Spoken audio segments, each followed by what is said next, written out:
you work on your own, you can find what you like much quicker. Can you recall the motivation you had when you did your first album recording? First album ever? Yeah, for Lost Paradise. We were just young teenage fans of the music we were into at the time, like death metal stuff, and obviously if you like something enough, you want to try and emulate it and do it yourself, and it was no exception for us. You know, we were all very like-minded, and it was very innocent, and we used to use the band as a way of like a social event. We would practice on a Saturday afternoon, and then we would all go out drinking together, and it was all part of the social thing for us to do the band, you know. So it was very humble, you know. Okay, I read in an interview with Greg that even in the early days you tried to separate yourself a little bit, at least from other big acts in that time. We were aware that we might not always want to stay the same, and hence the name of the band, because it didn't pin us down too much. Mm-hmm. So we didn't want to have a typical death metal name. We wanted to always have something that wouldn't completely paint us into a corner so early on anyway. So yeah, I mean, but we started to. Once you start playing music, you do sort of listen to, you can listen to other things and other types of music, and then you can sort of broaden your horizons a little bit, you know. Mm-hmm. So, but yeah, I mean, it was. I mean, anything that sort of happened, it was never a massive conscious decision. It was purely down to just what we were into at the time, you know. But has each of the members made this similar change of thought? Similar, because we've grown up together in the band, so we're always seeing it. We see each other all the time. We hang out together all the time. So our tastes in music and not that dissimilar. You know, there's no drastic changes between us. You know. Still today? Yeah, I would say so. I mean, there's certain bands that that somebody might like that I have no time for at all. But generally, there's at least 10 bands that we all really like a lot. So it's I think when you're with someone all the time, you know, you're going to start liking the same things. What would you say is within your musical taste is the farthest away from the other members, maybe? My own personal music? Yeah.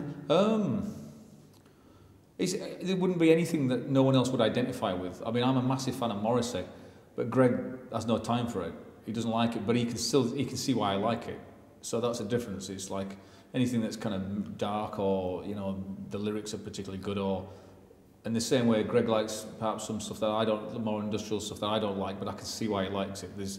If you can see something in it, then it's you know, that's fair enough. But there's nothing that I'm like, I can't understand why they listen to that, you know. Do you still, on occasion, maybe surprise each other when it comes to, maybe you and Greg? Does Greg, for example, does he surprise you sometimes when he comes up with things that you did not expect him? Oh, musically, yeah, often, yeah, quite a lot actually. But then it's a challenge to make it work with what I can do vocally, or yeah, absolutely, yeah. Many times that happens, and sometimes it doesn't work. But yeah, definitely, it's like, wow, that's going to come out of nowhere. So, but I mean, that's, you know, that keeps things fresh and exciting, you know. Do you on occasion jam together, maybe just you two? No, we don't, because you can spend a lot of time in a room together going through ideas, and you can both agree on it, but then when you take it home and you listen again, maybe it's not as good as you remember, and it's kind of like wasting time. If you work on your own, you can find what you like much quicker, and then you can have a few days to live with it before I would let Greg hear it, or vice versa. So I wouldn't send him any ideas unless I was genuinely into them, and then if he didn't like them, then it's tough shit. But most of the time, when you receive an idea, then it is on the computer. Yeah, we both work. Yeah, we use like music software. Yeah. So it's rarely that you present each other an idea face to face. It's no, because we've done it, and it wastes time, because sometimes it takes a few days for you to think, okay, well that's nailed. I mean, if I write a song and I finish at 6 o'clock on the night, I will listen to that song again until about a day later, because I don't want to hear it again. And then when I hear it fresh, it's like, is that good, or did I like it? And then if I like it, it's okay, that works. But if I don't like it, it's like, scrap it. How far do you try to perfectionize, not maybe the writing, but the way that it's presented, the production of it? Everything's incredibly paramount. I mean, it's very easy to make music now, you know, with software, and it's cheap. You can make music very cheaply. You don't need a lot of money to do it. But I mean, ultimately, if you can't do an acoustic guitar, then maybe it isn't worth doing. I think there's too much technology available. I think you need to know when it says stop. But I think for us, presentation, it's everything. We work incredibly hard on